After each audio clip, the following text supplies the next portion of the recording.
बुद्ध आणि त्यांचा धम्म या ग्रंथाचे वाचन. तृतीय खंड भाग 5. धम्माला सद्धम्मरूप येण्यासाठी त्याने सामाजिक भेदाने उत्पन्न झालेले निर्बंध नाहीसे केले पाहिजेत. धम्माला सद्धम्मरूप प्राप्त व्हायला धम्माने माणसामाणसात भेद करणारे अडसर मोडून काढले पाहिजेत. आदर्श समाज कोणता? ब्राह्मणाच्या मध्ये वेदामध्ये आदर्श समाजाची व्याख्या आहे आणि वेद हे स्वतः प्रमाण असल्यामुळे वेदप्रणीत आदर्श समाज हाच एकमेव माणसाने मान्य करण्यासारखा आहे.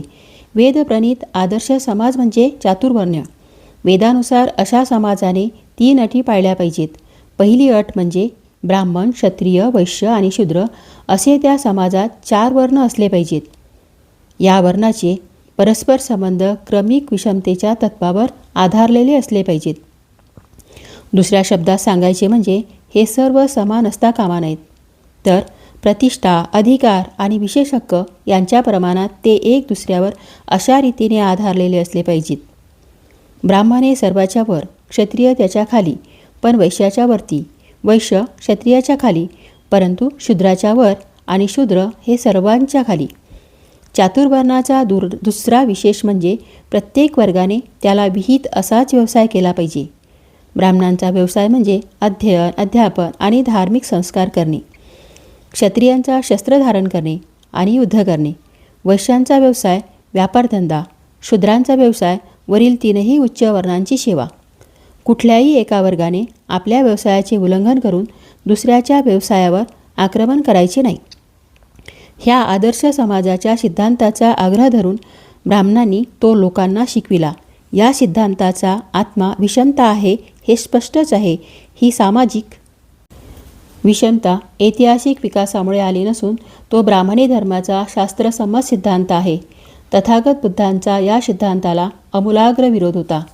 तथागत जाती संस्थेचे सर्वश्रेष्ठ विरोधक असून समतेचे सर्वात पहिले आणि अत्यंत खंबीर असे समर्थक होते. जाती आणि विषमता यांच्याशी संलग्न असा एकही विचार नाही की ज्यांचे तथागतांनी खंडन केलेले नाही.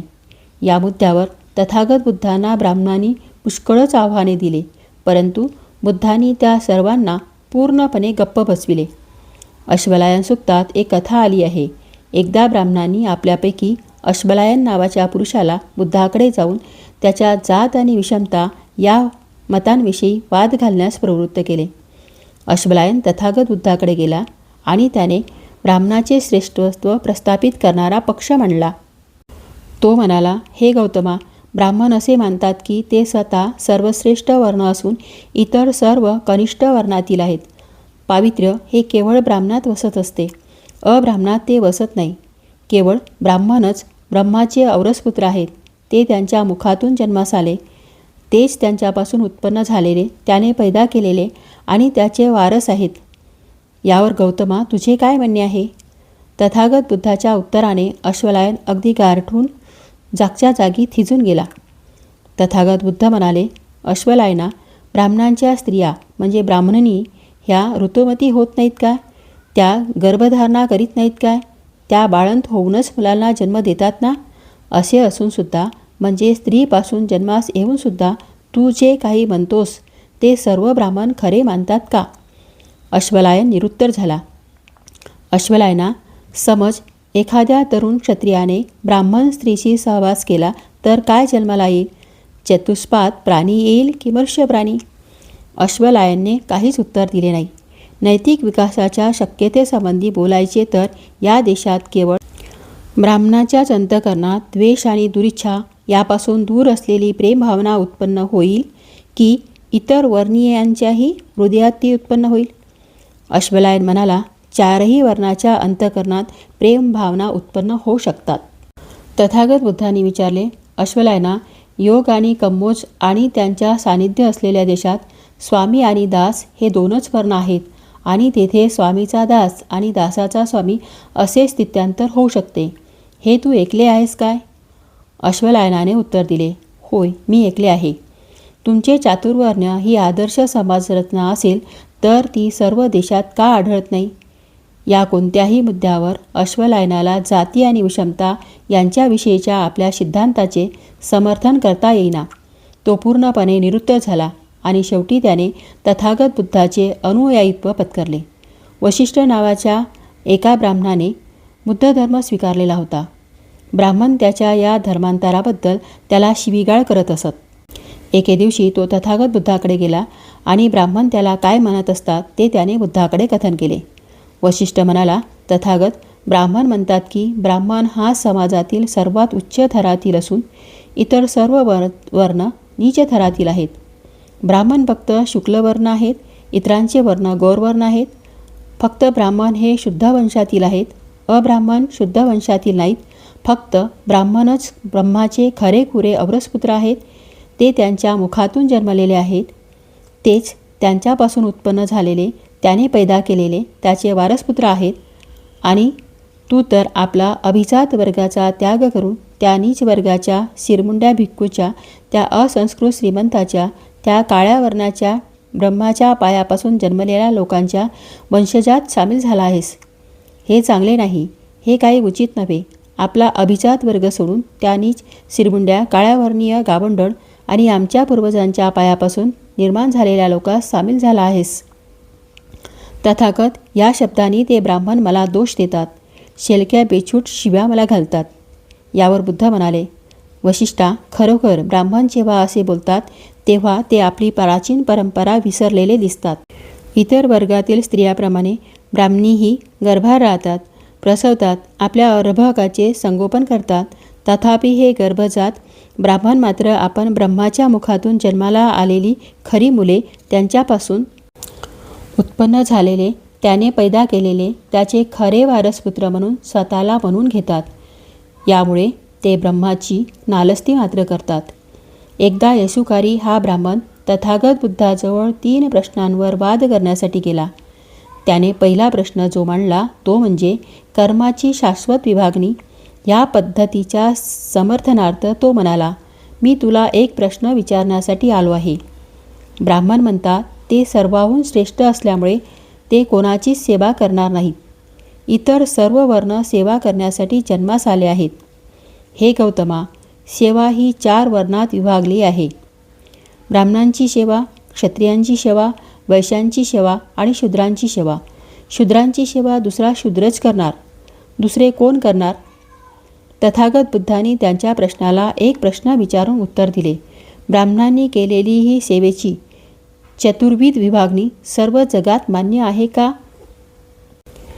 तथागतांसंबंधी विचारशील तर सर्व सेवा तथागत करायचे किंवा न करावयाचे यापैकी कशाचाच आग्रह तथागत धरीत नाहीत. सेवेचा परिणाम आपणाला वाईट बनविण्यात होत असेल आणि चांगले बनविण्यात होत नसेल तर ती सेवा करू नये. परंतु जर त्या सेवेने मनुष्य चांगला होत असेल, वाईट होत नसेल तर ती सेवा करावी.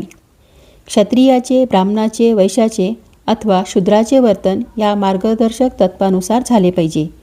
ज्या सेवेने व्यक्तीला वाईटपणा येतो ती सेवा तिने नाकारली पाहिजे.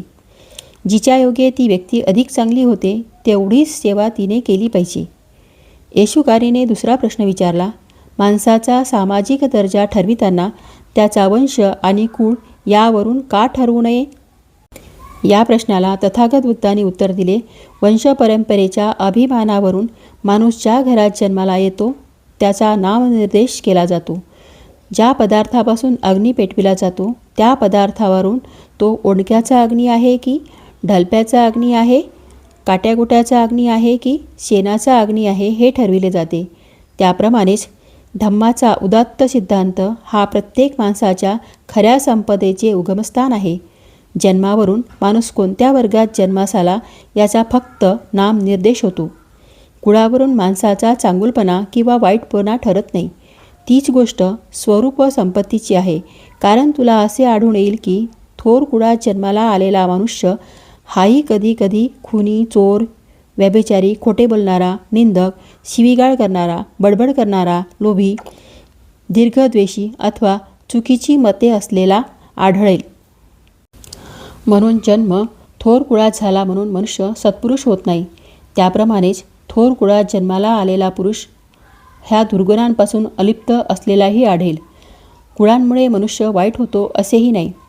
येशुकारीने जो तिसरा प्रश्न विचारला तो वर्णप्राप्त कर्मानुसार उपजीविकेचा.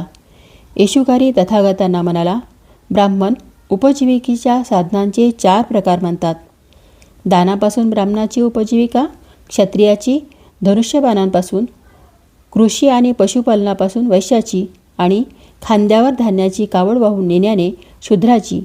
जर या 4 कोणाही एकाने आपला व्यवसाय सोडून दुसऱ्याचा व्यवसाय स्वीकारला तर त्याने जे करू नये ते केल्यासारखे होते. असे करणे म्हणजे रक्षकाने परक्याच्या धनाचा अपहार करण्यासारखे आहे. यावर श्रमण गौतमाचे मत काय आहे? ब्राह्मणाचे हे वर्गीकरण सर्व जगास मान्य आहे काय? बुद्धांनी विचारले. येशूकारीने उत्तर दिले नाही. वशिष्ठला तथागत बुद्धांनी सांगितले, उच्च कुळात जन्म घेण्यापेक्षा जीवनात उच्च आदर्श असणे हे महत्त्वाचे आहे. जाती, विषमता, उच्चता, कनिष्ठता हे भेदभाव असूच शकत नाहीत. सर्व सारखेच आहेत असा तथागत बुद्धांचा उपदेश होता. जसे दुसरे तसाच मी, जसे आम्ही तसेच दुसरे या विचाराने दुसऱ्याशी समरस व्हा हा तथागत बुद्धांचा उपदेश होता.